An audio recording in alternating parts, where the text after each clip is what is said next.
ময়মনসিংহের ফুলবাড়িয়ায় বিএনপির ভারপ্রাপ্ত চেয়ারম্যান তারেক রহমানের ঘোষিত রাষ্ট্রকাঠামো সংস্কারের ৩১ দফা মানুষের কাছে পৌঁছে দিতে মতবিনিময় ও আলোচনা সভা অনুষ্ঠিত হয়েছে। শনিবার সন্ধ্যার পরে ফুলবাড়িয়া ইউনিয়ন বিএনপি ও সহযোগী সংগঠনের আয়োজনে ছনকান্দা উচ্চ বিদ্যালয় মাঠে মতবিনিময় ও আলোচনা সভায় প্রধান অতিথি হিসেবে বক্তব্য রাখেন ময়মনসিংহ দক্ষিণ জেলা বিএনপির সাবেক যুগ্ম আহ্বায়ক, উপজেলা বিএনপির আহ্বায়ক ও আগামী সংসদ নির্বাচনে ফুলবাড়ি আসনে বিএনপির মনোনয়ন প্রত্যাশী আখতারুল আলম ফারুক। অনুষ্ঠানের শুরুতেই ইউনিয়নের বিভিন্ন ওয়ার্ড থেকে নেতাকর্মীরা খণ্ড খণ্ড মিছিল নিয়ে যোগদান করলে জনসভায় পরিণত হয় ছনকান্দা উচ্চ বিদ্যালয় মাঠ। প্রধান অতিথির বক্তব্যে উপজেলা বিএনপির আহ্বায়ক আখতারুল আলম ফারুক বলেন, অবৈধ ফ্যাসিস্ট স্বৈরাচারী ভোটচোর শেখ হাসিনা ক্ষমতায় থাকাকালে দেশের মানুষের উপর পাশবিক নির্যাতন চালিয়েছে।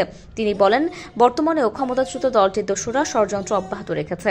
এজন্য সকলকে ঐক্যবদ্ধ হয়ে আগামী সংসদ নির্বাচনে ধানে শীষে ভোট দিয়ে সকল ষড়যন্ত্র প্রতিহত করতে হবে।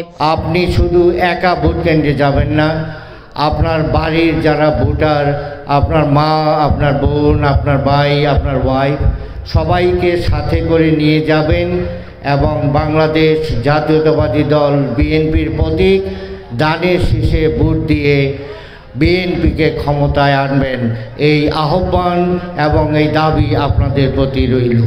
বিএনপি নেতাকর্মীদের উদ্দেশ্যে আখতারুল আলম ফারুক বলেন, সর্বাবস্থায় জনগণের সাথে ভালো আচরণ করতে হবে যাতে মানুষ বিএনপির উপর আস্থা রাখতে পারে। এ সময় তিনি সামনের নির্বাচনে জনগণের ভোটে সংসদ সদস্য নির্বাচিত হলে ফুলবাড়িয়ার রাস্তাঘাট সংস্কার ও মেরামত করে সকল নাগরিক সমস্যাগুলো সমাধানের প্রতিশ্রুতি বর্ণনা করেন। আপনারা কোনো অবস্থাতেই এই যে আমাদের প্রতি মানুষের এত ভালোবাসা, সেই ভালোবাসা নষ্ট হয় এমন কোনো কাজ করবেন না।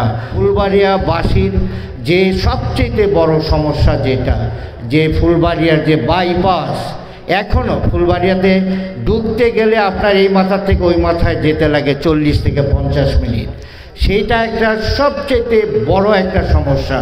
সেই সমস্যা আমি মনে করি খুব দ্রুত সমাধান করা উচিত। সেটা তো এমনি এমনি হবে না।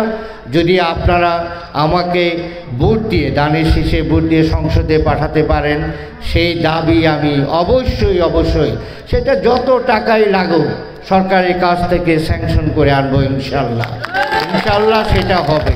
ফুলবাড়িয়া ইউনিয়ন বিএনপির সাবেক সভাপতি মাহবুবুর রশিদ বাবলুর সভাপতিত্বে মতবিনিময় ও আলোচনা সভায় আরও বক্তব্য রাখেন দক্ষিণ জেলা মহিলা দলের সহসভাপতি ফাসিনা হক লীরা, উপজেলা বিএনপির যুগ্ম আহ্বায়ক সাইফুল ইসলাম বাদল, যুগ্ম আহ্বায়ক ও ভবানীপুর ইউনিয়ন পরিষদের সাবেক চেয়ারম্যান শাহিনুর মল্লিক জীবন, ফুলবাড়িয়া পৌর বিএনপির যুগ্ম আহ্বায়ক শাহজাহান শিকদার, মাহবুবুল আলম সেলিম, মাসুদ আলম খান, আছিম পাটুলি ইউনিয়ন পরিষদের সাবেক চেয়ারম্যান গোলাম ফারুক, উপজেলা বিএনপি সদস্য ইব্রাহিম খলিল সামি, ইউনিয়ন বিএনপি নেতা সুলতান আহমেদ, উপজেলা যুবদলের সাবেক সাধারণ সম্পাদক জাকির হোসেন মীর, যুবদল নেতা মনজুরুল ইসলাম খান ও ছাত্রদল নেতা মনিরুল হক শিফাত প্রমুখ।